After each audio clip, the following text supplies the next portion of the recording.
0,1 ETH misalnya atau berapapun itu, dan itu langsung direct ke artisnya, nggak lewat potong-potong apa segala macem. Paling marketplace dapat fee cuman sekian persen, kecil banget. Dan setelah itu NFT itu kan dipegang terus sampai si fansnya mau jual lagi. Itu dan itu cuma 25 piece. Itu kayak ada apa ya? Gila, gua nih salah satu dari 25 pemilik lagu ini gitu. Dan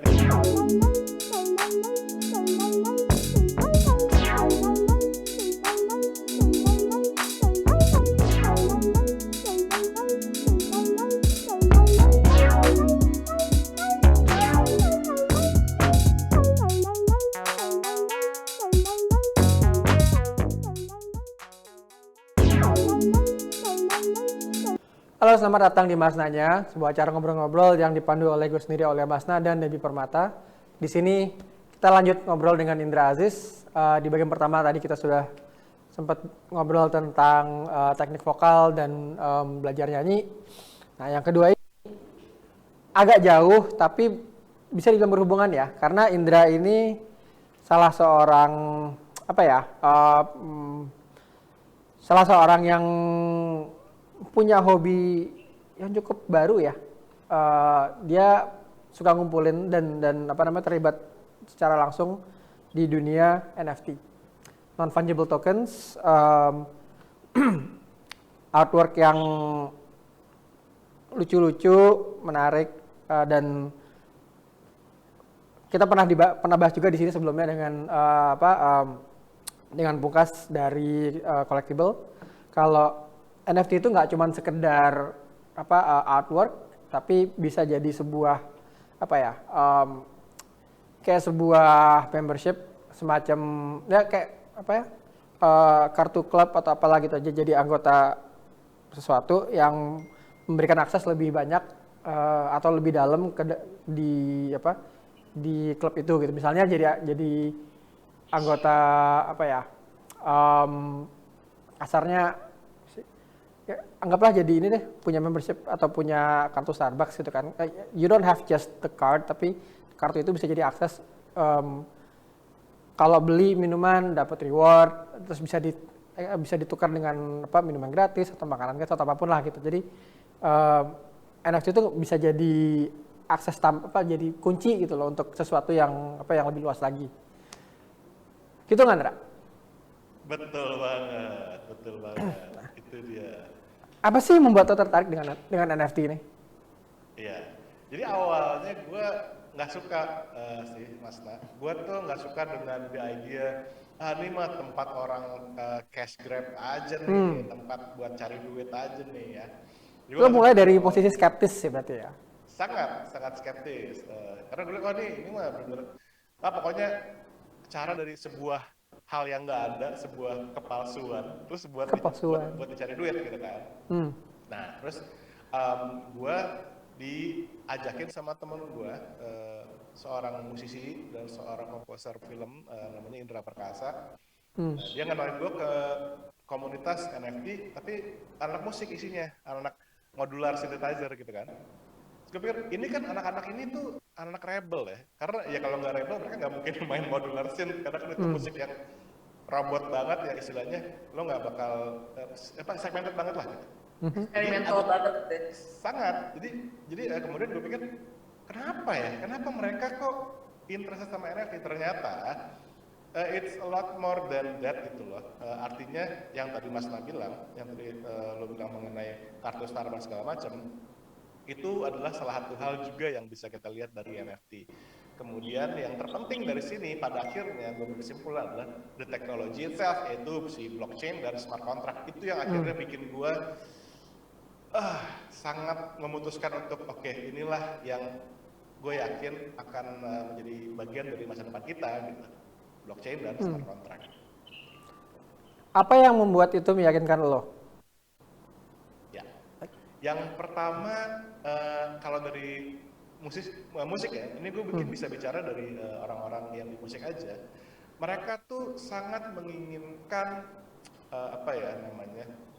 power atas karya mereka. Karena selama ini mereka harus melewati banyak pihak-pihak penengah dari label, distributor kayak gitu. Nah, ketika ada NFT, di sini mereka bisa langsung berinteraksi dengan fans itu satu.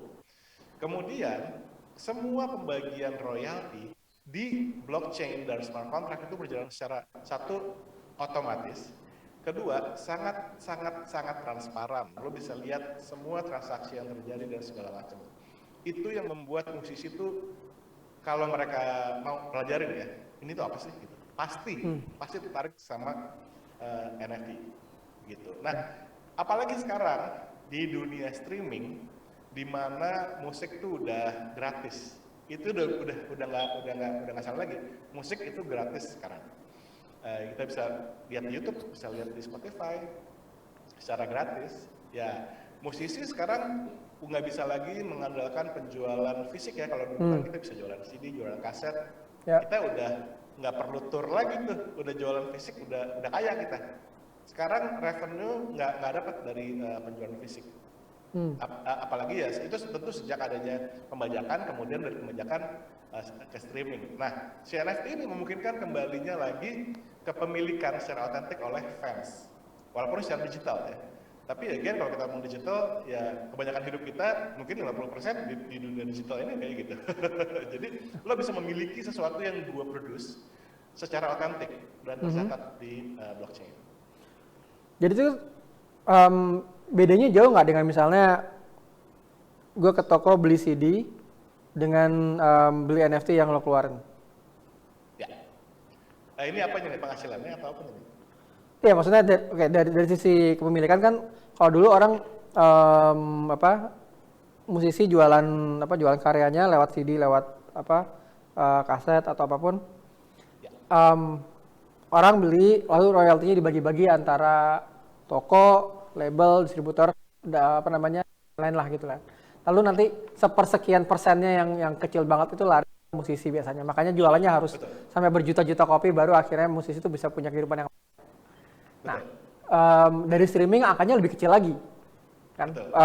Persentase yang lari dari label yang dari transaksi ke musisi jauh lebih kecil lagi. Jadi perlu jumlah playback yang jauh lebih banyak untuk seorang musisi bisa menikmati hasilnya.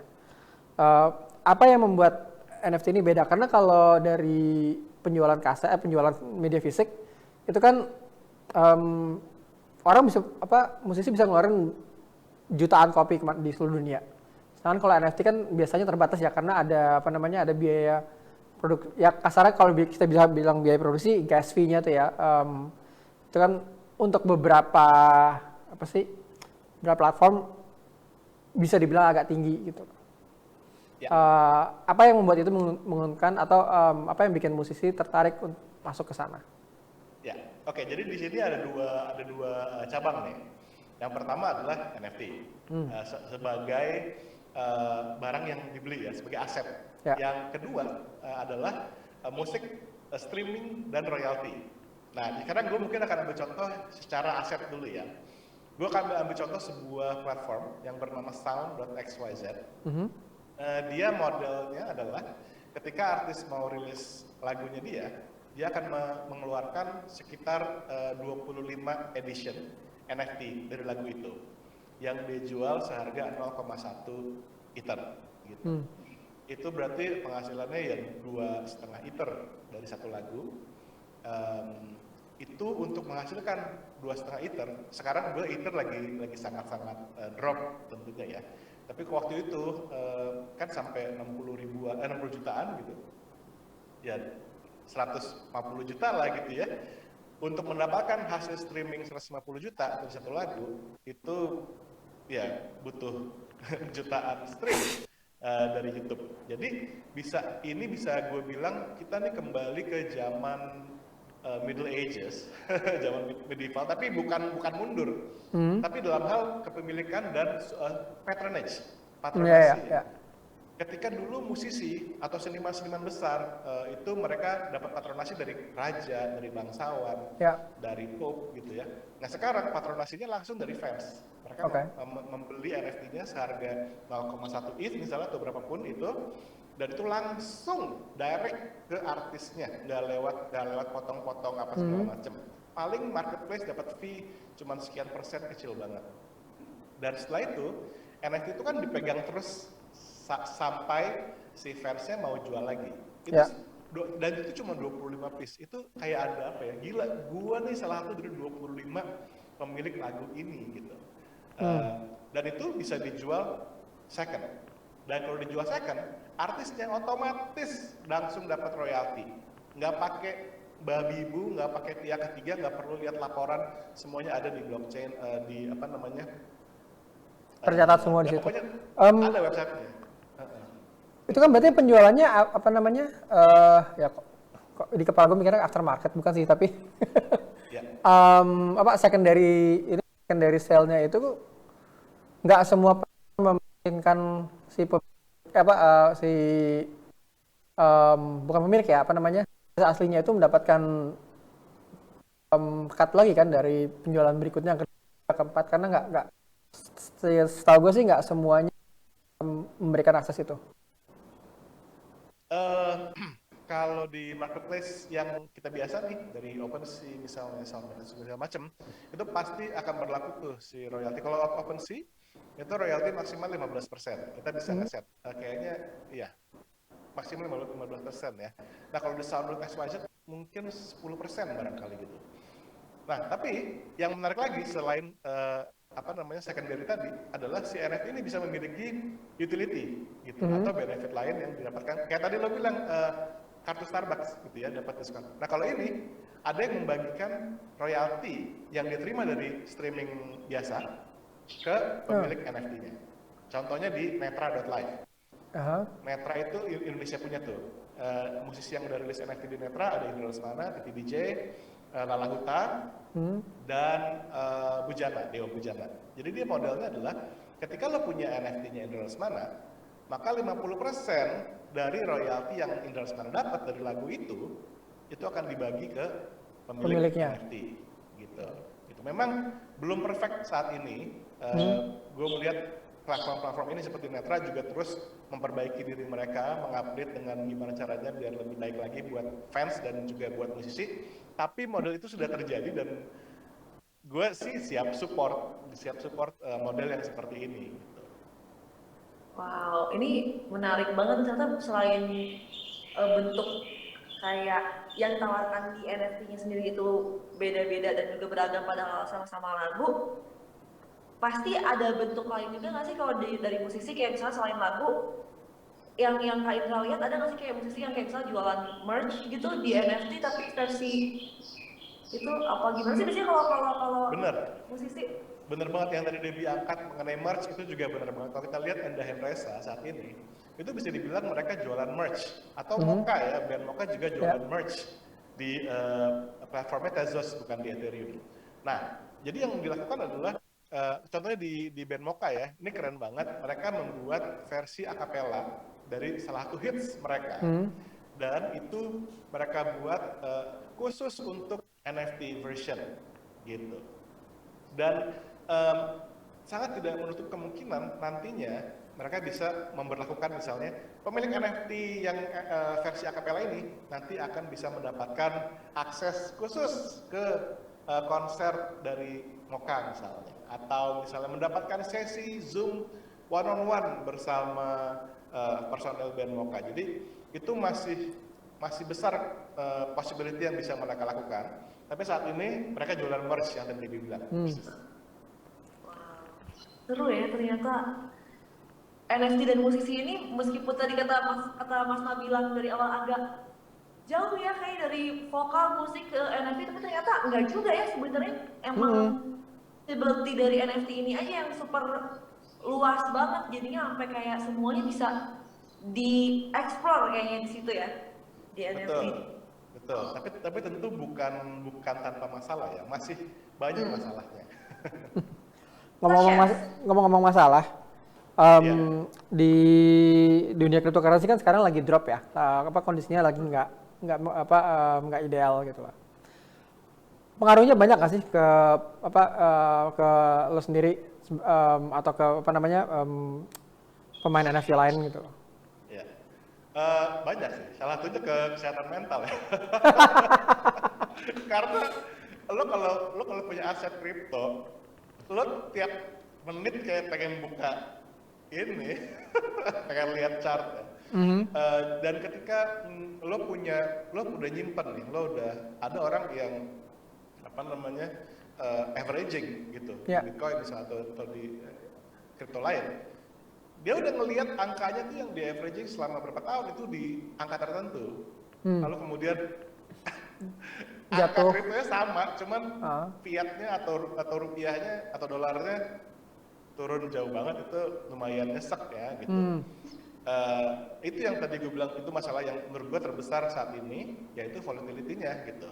Ya. Sangat volatile, sangat, sehingga apakah musisi kemudian mau gitu bisa menyandarkan harapannya di NFT ini gitu. Itu sih yang menurut gue masalah terbesar. Memang sih, karena kan kalau misalnya lo menganggap oke ini investment that gue bukan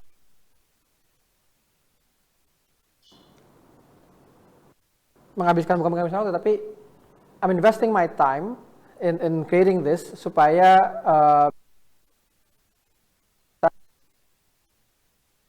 stabil atau mungkin yang lebih menjanjikan dibandingkan mengandalkan streaming misalnya.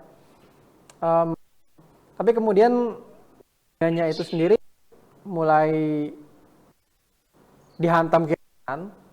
Memang seperti lo bilang tadi,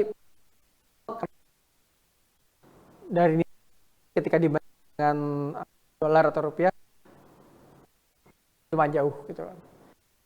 Masuk dalam bentuk cryptocurrency atau dalam kan, atau ketika kita perlu menguangkan itu nilainya jatuh lumayan jauh gitu kan.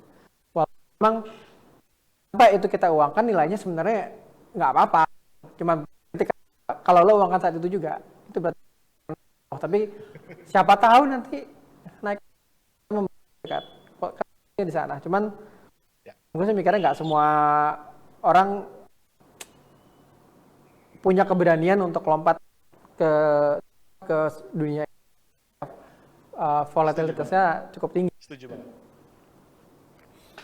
Ya, makanya gue walaupun gue bisa dibilang mensiarkan dunia kripto ke musisi, tapi gue juga bilang, lo jangan ninggalin dunia tradisional dulu, jangan meninggalkan dunia streaming, DSP, karena tetap bagaimanapun juga kalau kita ngomongin marketing, lo musisi butuh konten, lo musisi butuh discoverability, gitu. Jadi ketika kita hilang dari DSP, misalnya hilang dari YouTube, hilang dari Spotify, ya lo nggak bisa didiscover sama pendengar baru, gitu. So you gonna need that. Nah, jadi NFT dan blockchain ini menjadi salah satu pilihan dari merchandise, dari tour, dari live concert, dari brand deals. Salah satunya adalah NFT. Gitu. Diversifying your revenue stream ya. Setuju. Terus kalau dari Kak Indra sendiri kan mungkin belum terlalu banyak banget gitu ya musisi-musisi yang akhirnya mau ngerti dan juga join di NFT. Ada nggak sih kayak saran atau mungkin harapannya mungkin ke musisi-musisi yang lain yang belum nyobain why gitu? Atau misalnya kayak apa gitu misalnya hope menuju dunia musik dan NFT ini bakal kayak gimana sih di kedepan harinya gitu untuk musisi-musisi Indonesia? Iya, yang pasti sih sesuatu itu akan menjadi value-nya, itu akan ditentukan jadi benar-benar berharga ketika semua orang atau ketika the majority sudah setuju kalau itu berharga. Jadi kalau semakin banyak orang adopt, either itu musisi ataupun fans, adopt crypto dan NFT dan blockchain teknologi ini, maka itu akan menjadi value-nya akan semoga yang tadi Mas Nabi bilang tidak sevolatil sekarang gitu. Iya kan? Jadi ya harapan dari aku sih begitu ya, semakin banyak orang adopt dan at least belajar deh. Memang NFT itu banyak hal yang bikin orang sebelnya. Satu adalah banyak scam di sana, banyak juga orang yang bikin apa sih penipuan-penipuan yang mana regulasinya itu masih nggak jelas. Itu satu. Yang kedua, yang orang bikin sebel juga adalah isu lingkungan. Karena kalau kita lihat di Bitcoin dan blockchain itu mereka mempunyai metode validasi yang disebut sebagai proof of work, ya kan? Di mana itu membutuhkan energi yang besar sekali, yang memang berpengaruh kepada lingkungan. Tapi tentu tidak semua blockchain ya, ada blockchain yang ramah lingkungan seperti Tezos, Solana. Tapi itu semua akan diperbaiki sama developer blockchain yang sekarang bekerja keras untuk membuat Ethereum 2.0 misalnya. Jadi harapannya isu lingkungan di masa depan tidak akan jadi masalah. Tapi ya semoga semakin banyak yang adopt. Oke. Sebelum gue tutup, gue mau nanya Music Jackal tuh apa sih? Aduh, thank you banget nih udah nanyain. Ini project apa ya, passion project gua. Jadi gua tuh memang kan sempat belajar bikin game, terus belajar gambar. Lo punya gua aplikasi juga kan, aplikasi di Android dan di Google apa Iya, namanya betul. di Iya. iOS. Jadi gue gara-gara belajar bikin game itulah gue akhirnya membuat aplikasi yang berhubungan sama musik ya. Ada aplikasi buat nyanyi, ada aplikasi buat belajar gitar. Itu gue coding sendiri, gue desain sendiri. Nah, ketika gue belajar NFT ini, kayaknya paling masuk akal masuknya dan belajarnya adalah lewat dunia visual. Nah, kemudian gue mengaplikasikan lah itu yang gue pelajarin di dunia visual gitu. Gue menggambar tokoh apa ya, jackals. Gue pilih jackal itu karena mereka katanya berisik. Iya. Mereka berisik dan juga pilihannya kenapa menggunakan binatang itu bukan manusia supaya nggak harus berurusan sama ras, sama gender. Jadi gue pilih menggunakan binatang sebagai profile pic project. Nah kebetulan dari situ gue itu sold out ya projectnya, dan gue mengenerate sejumlah uang yang gue pakai uangnya untuk memodali single gue yang terakhir yang berjudul Be Alright. Itu benar-benar singlenya dibiayai oleh NFT Musical Jackals gitu. Dan untuk in return ya, itu waktu itu gue airdrop versi acapella dari lagu gue itu ke semua holder NFT-nya. Tapi nanti sampai masa depan gue akan tetap melakukan sesuatu buat holder-holdernya Musical Jackals. Jadi kita tunggu aja. Ini pribadi ya, bukan lo bergabung dengan orang lain untuk bikin lo endorse project orang lain, tapi ini this is your personal project. Ya betul. Asik. Betul. Yang involved siapa aja, Ndra? Kenapa Mas Nur? Sorry, gue yang di Jackals. Apanya nih?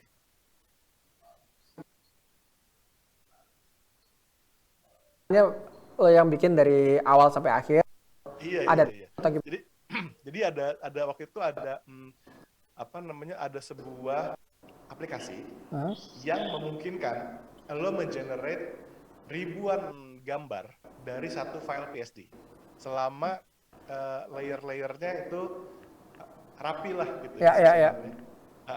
Itu namanya Sweaty NFT. Mereka membagikan aplikasi itu secara gratis. Nah, jadi langsung tuh, gue langsung bikin tuh di Photoshop kan. Satu gambar tapi warnanya banyak, bajunya banyak, topinya, instrumennya banyak. Dan gue coba, ternyata gampang banget gitu. Jadi gue generate 10.000 gambar dari situ. Wow.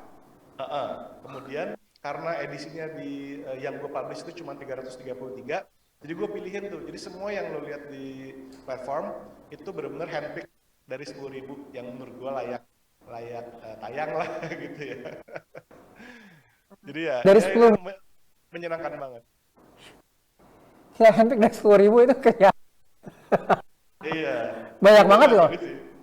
Lumayan. Jadi gue browsing cepet aja gitu, randomly gue scroll down, scroll up. Nah ini bagus. Langsung gue drag ke folder. Oh ini bagus. Sampai 300, udah habis itu udah gue tinggalin, gue lupain, gue nggak mau lihat lagi. gue takut nyesel kan. Udah nih udah 333 fix gitu. Dari situ satunya gue jual waktu itu 5 Tezos. 5 Tezos, 1 Tezos itu waktu itu lagi harga 60.000 kalau nggak salah ya. Oke. Jadi 300 ribuan satunya waktu itu ya. terus ada 333 items. Berarti kan hampir 100 juta ya. Ya, waktu itu ya gitu. Tapi kan nggak langsung diambil ya. Iya. Sekarang udah sosmed Sekarang tinggal. turun. Entah ya. Nggak usah. Nyesek kalau di forward sih. Nyesek. Kita nggak usah ngomongin. Tapi ya itu contoh volatility yang sangat mengerikan di dunia kripto ya. Itu berhasil bisa lo pakai single terbaru. Ya. Wow. Sold out nih. Aku lagi lihat-lihat. Dan nggak akan nambah lagi ya berarti? Jadi itu memang itu semacam rules yang tidak tertulis.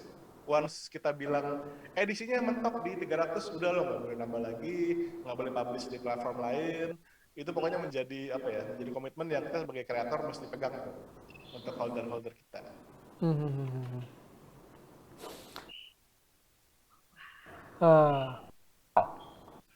Banyak ya. Gue tuh sebenarnya ada penasaran dan apa sih hubungannya musik sama NFT gitu. Kalau kan selama ini yang orang pada pikir mereka cuma jualan gambar aja gitu kan. Lalu yang mengasosiasikan itu sebagai token untuk sesuatu jauh gitu kan. Dan impact-nya terhadap para artis in general seperti apa itu sesuatu yang buat gue masih sulit untuk diubah gitu. But thanks for the explanation, for telling us kenapa sih seorang musisi atau seorang artis itu bisa tertarik dan kenapa itu bisa menjadi sesuatu yang mungkin menghasilkan lah untuk musisi gitu lah ya. Apalagi lu turun langsung ya, nggak kayak yang gue mau bikin tuh ada orang yang buatin kasarnya nyatut nama gitu kan, tapi you actually go down and make it yourself gitu, memasakkan itu sendiri. Yes. Quite a tech guy, aren't you? Ya kan? Lo bikin aplikasi, lo bikin game, lo terjun di dunia NFT ini, sementara musiknya tetap jalan, ya kan? You still releasing albums and singles. Sebenarnya sih harapan gue tuh, gue bisa ngasih contoh ke murid-murid sih, ke penyanyi-penyanyi yang masih muda, yang mereka lagi menjajaki karir, ya. Bahwa terus terang aja nih, jujur aja nih, zaman sekarang lo akan kekurangan secara finansial kalau lo hanya ngandelin nyanyi, kalau lo nggak terkenal. Dan untuk jadi terkenal kan gila men, itu cuma 1% yang bisa terkenal. Ini kita jadi ngomong ini, tapi ini penting sih kalau buat gue ini penting. Jadi gue pengen semua yang belajar nyanyi itu mereka harus tahu bahwa lo di nyanyi itu lo mesti berpikir sebagai entrepreneur, sebagai businessman. Jadi lo mesti belajar marketing, lo mesti belajar editing, lo mesti belajar rekaman. Itu yang mau gue kasih message ke penyanyi-penyanyi yang masih muda sekarang, bahwa lo bisa ngelakuin banyak hal gitu. Dan ya udah, nyanyi tuh jangan sampai jadi bikin lo tuh tertekan gitu loh. Oke.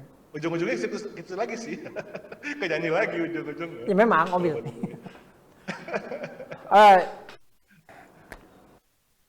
Yang mau nanya lagi ke Indra? Ya aku penasaran, berarti kan udah kalau nyanyi udah berpuluhan tahun ya Kak Indra ya, terus udah gitu bikin aset visual sendiri di NFT udah, bikin game udah, bikin single dari NFT yang dijual dari aset yang dibikin sendirinya juga udah. Abis ini mau ngapain lagi Kak Indra? Yang baru gitu, atau nggak sih yang kayak aku mau nyobain ini gitu? Iya. So yang lagi dikerjain sekarang adalah lagi bantuin beberapa pihak untuk bikin sesuatu tetap di dunia musik. Yang pertama adalah platform streaming yang berbasisnya blockchain gitu, jadi menggunakan tokens gitu. Itu yang pertama. Yang kedua adalah membuat sebuah project NFT yang nantinya akan empower the young musicians of Indonesia gitu. Itu itu sekarang lagi in progress, dua-duanya lagi jalan. Jadi sehari-hari tuh selain ngurusin sekolah, ngurusin konten, juga ngurusin si yang project ini. Jadi harapannya sih ke depan bisa ngeluarin sesuatu yang benar-benar bikin punya impact nggak cuman buat diri sendiri dan keluarga, tapi ke orang lebih banyak lagi, harapannya gitu. Jadi kita tungguin aja ya project-projectnya kapan rilisnya. Banyak ya Yes. sibukannya? Enggak, sebetulnya lebih sering main game sih. Lebih sering main game, main Soalnya kan Fallout. sekarang bisa WFH, iya lagi main Fallout tuh sekarang. Mumpung bisa WFH terus gitu. Alright.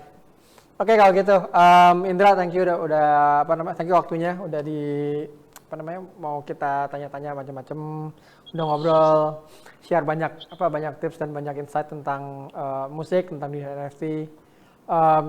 Jadi dari gue segitu dulu. Untuk yang nonton, thank you udah nonton. We'll catch you in the next episode of Mas Nanya. Sampai ketemu lagi ya. Terima kasih. Terima kasih banyak.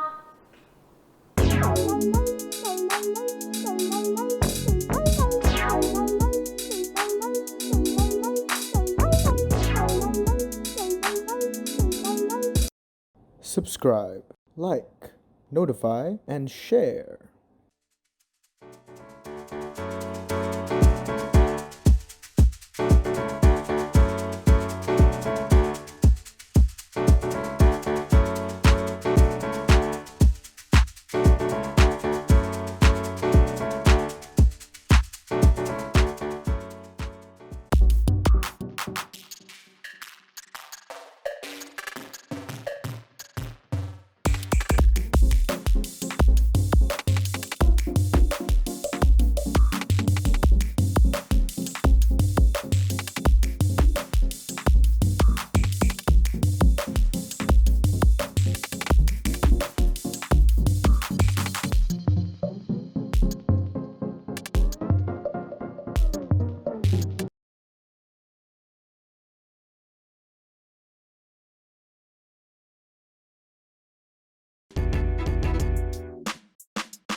Yummy, yummy, get your food at the table. Serving up the best, ain't even funny how I am able to run my mouth, scream and shout, please a whole crowd. Get the ladies wet, drip, drip on their nightgowns. My drip colder than the night clouds. I'm saying shiver me timber, I'm worldwide like the iCloud. You'll always be my day one, day zero, and no one's no one. I'm nothing by my.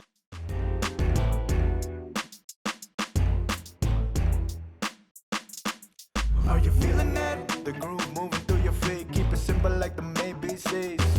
Can you feel it yet? Got you bouncing off your seat. Keep it going like 1, 2, 3. Come and breathe it in. Leave your worries at home and get entranced by the melody.